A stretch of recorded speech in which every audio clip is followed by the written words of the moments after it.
Welcome to another episode of Doug's Electronic Repair Bench.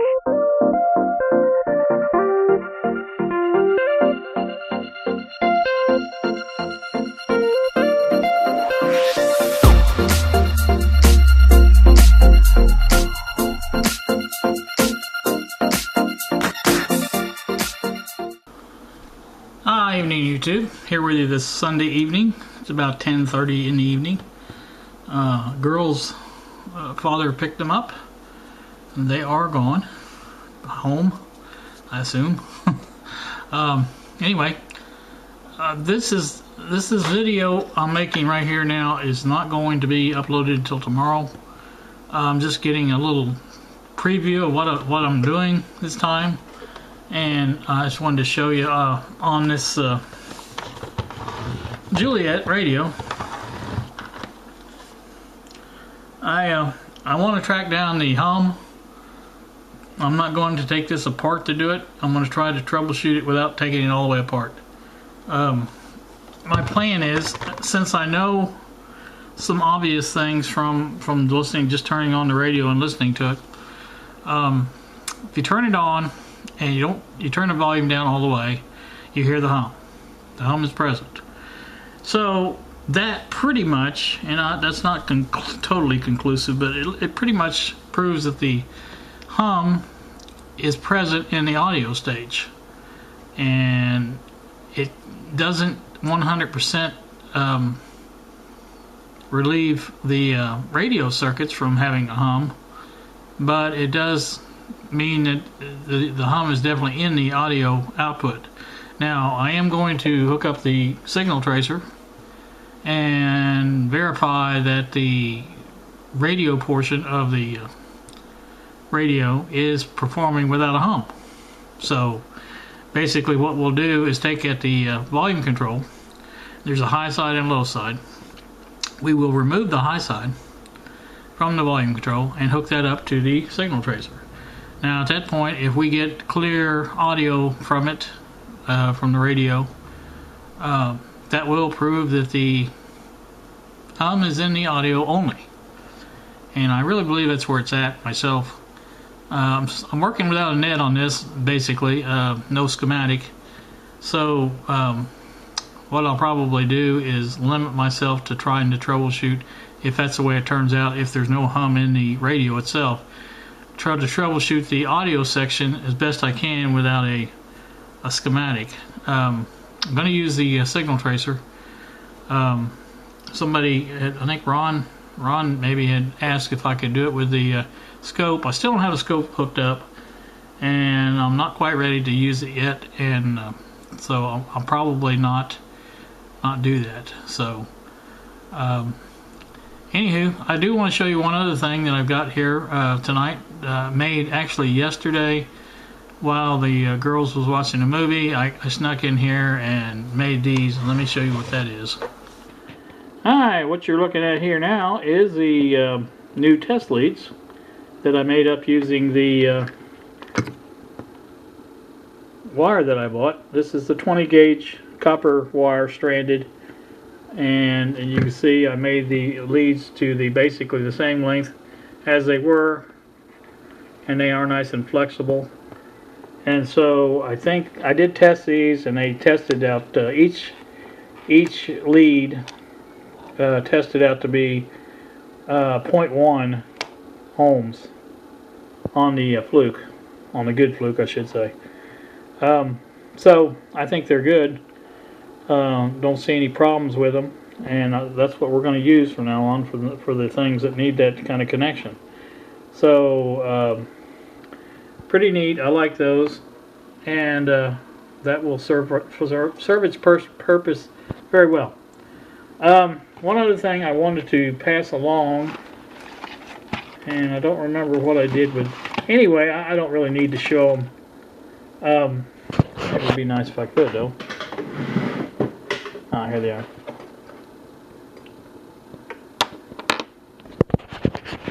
What I have here is the both of the filter caps out of the Juliette that I changed out.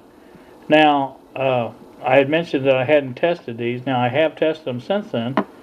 One of them tests 89 microfarad. These are 1,000 microfarad originally, well 15 volt. One of them tested 89 microfarads. The other tested over 1,900 microfarad. And I don't know which was which. I'm just pointing them out. You know, one was way high, one was way low. So obviously they were bad. So you know, I'm sure changing out the caps that I used was a good move. So what I may do if I find problem is in the caps on the audio circuit, which I'm pretty sure it is. I will probably go ahead and order some new ones for it, and same time I will probably order 2 new 1,000 microfarad at 15 volts or better for the other 2. Those were not new. I didn't test them. I should have tested them before I even put them in, but I didn't, and so it's kind of a pig and poke, you know, there kind of thing. So those may need to be changed out again, and like I said, if I find some bad ones that I'm going to order anyway, I'm going to go ahead and order them for it. So I will have new ones in it. So like I said, that's what's on tap for tomorrow. Let me get back to the other camera. Alright, like I said, that's what's on tap for tomorrow. So when we get started in the morning, hopefully, we will go directly into the first thing I'm going to do is take the lead off the high side of the volume control so we can do some testing there, and also I'm gonna fire up the radio without the high side connected, which will basically take off all the radio circuits from the audio circuits and isolate those, and that's going to be mainly just to prove that the audio still hums. And if it doesn't, then that means it's in the radio circuit. But I don't think it's going to. I think it will be in the audio circuit because, like I said, you can turn it all the way down. That's basically no radio signal coming into the audio, and it still hums. So there's always a chance that's not the case, but like I said, I think it will be. We will see, I guess, tomorrow if it is, you know, proves me right or wrong. So anyway, gonna take and hit the hay, I think, right now. It's I've had kind of a rough week. Not rough, but you know, any times you have to change your daily habit and worry about kids, basically, it does change your stress levels, anything to do with stuff like that. And so it's good to have a little break on that. As far as I know, they will not be here at all back until Wednesday. Generally on Tuesdays I pick them up from school and drop them off at their father's work. So that'll be the next time I probably see them. And sometimes I have to keep them on Tuesdays, but very rarely. So again, like I said, it'll probably be Wednesday. So we'll get to see them then. So anywho, you guys have a pleasant evening, and I'll continue this in the morning. Alright, what I have here, YouTube, is the signal tracer hooked up to the high side of the volume control. Actually, it's disconnected from the high side. That's the wire coming from the radio on the Juliette. And what I'm hoping to prove here is there's no hum in this, and there is hum in the other one. So let me try this.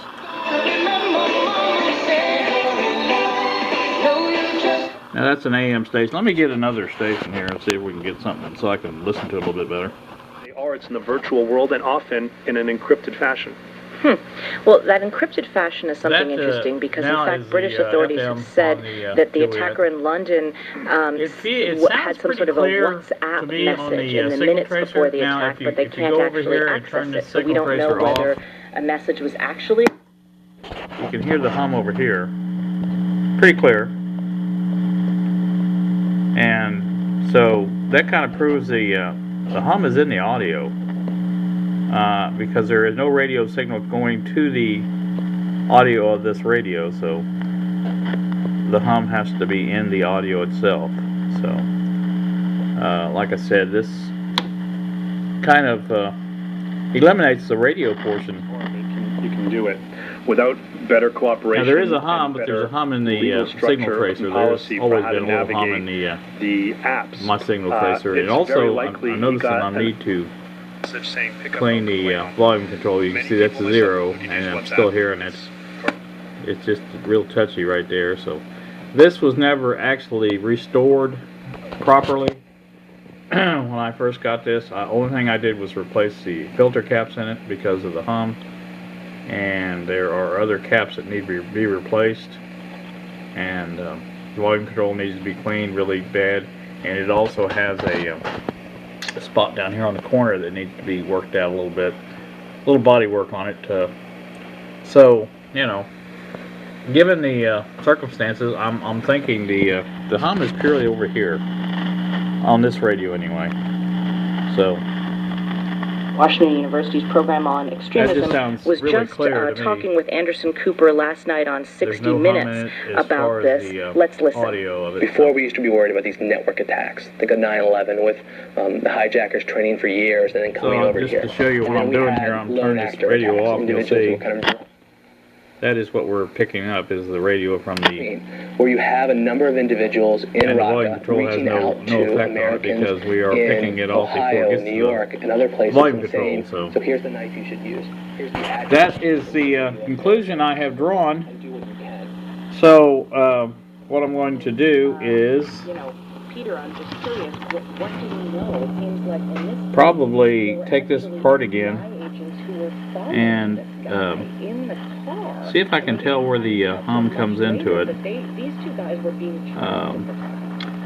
The more I look at these here, I don't know about replacing them. These are Nichicon, which are supposed to be really, really good caps.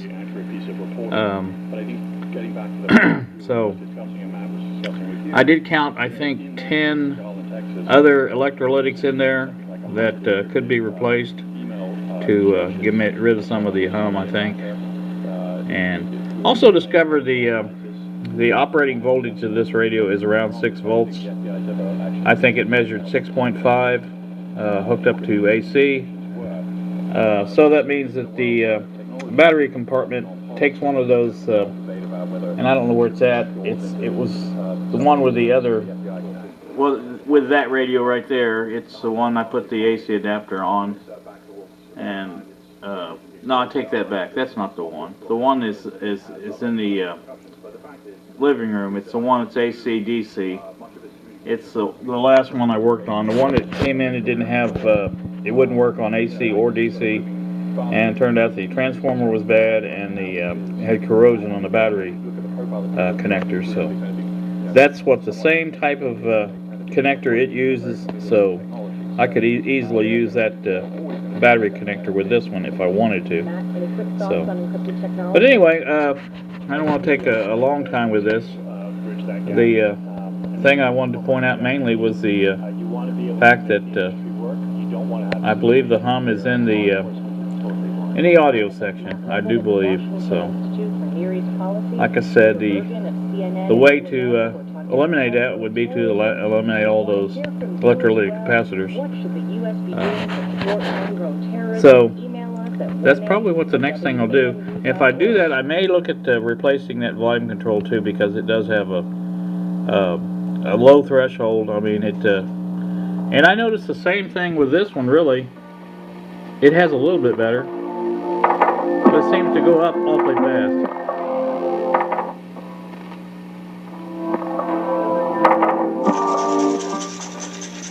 That's my new pillow arm. So I think what we've discovered here is, like I said, it's in the audio. You can hear that rather clearly. So with no radio hooked up to the no radio signals coming into it, it has to be pretty much in the audio. So that's all I'm going to say about that. So alright, that's going to conclude the video this morning.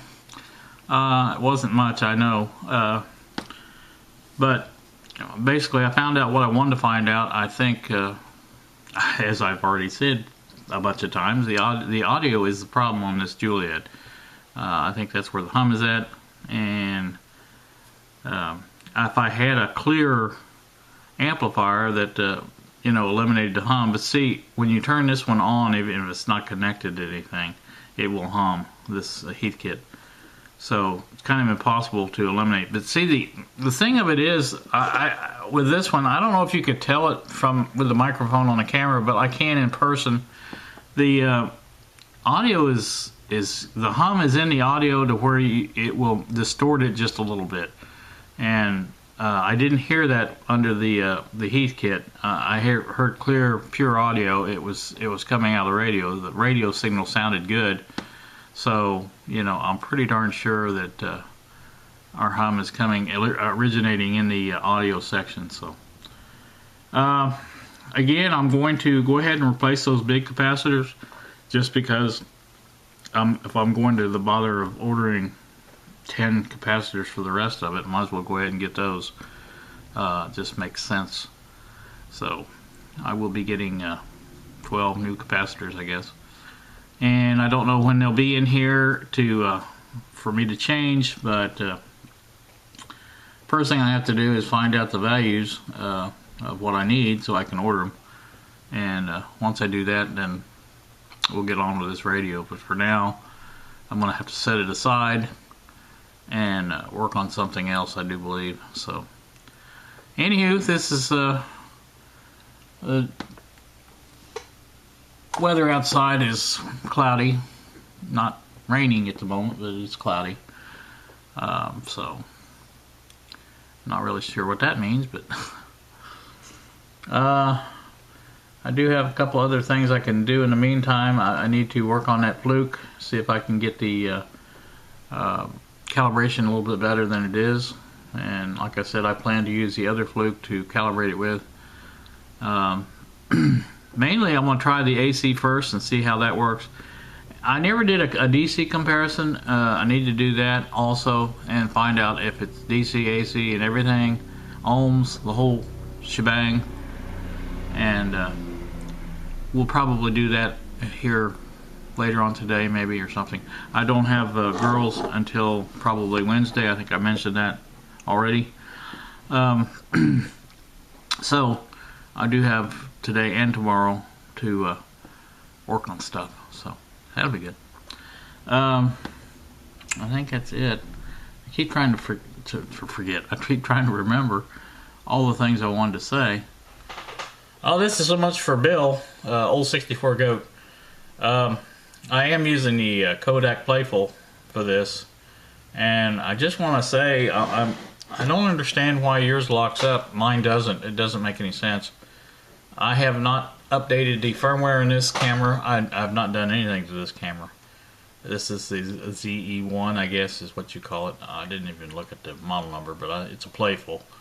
So, and I haven't really had any problem with the Play Touch either. So, not sure why, but I've had nothing but good luck with this, Bill. And I'm really sorry that you're not having good luck with yours, because you are the one that prompted me to get these cameras. And I'm very tickled with them myself. So I just wanted to mention that, Bill, and hope you get that resolved, and look forward to more of your videos, man. So that's about all I had to say about that. I guess we'll get off here, and wish you guys a happy day. Have a good day, and thanks so much for watching. See ya.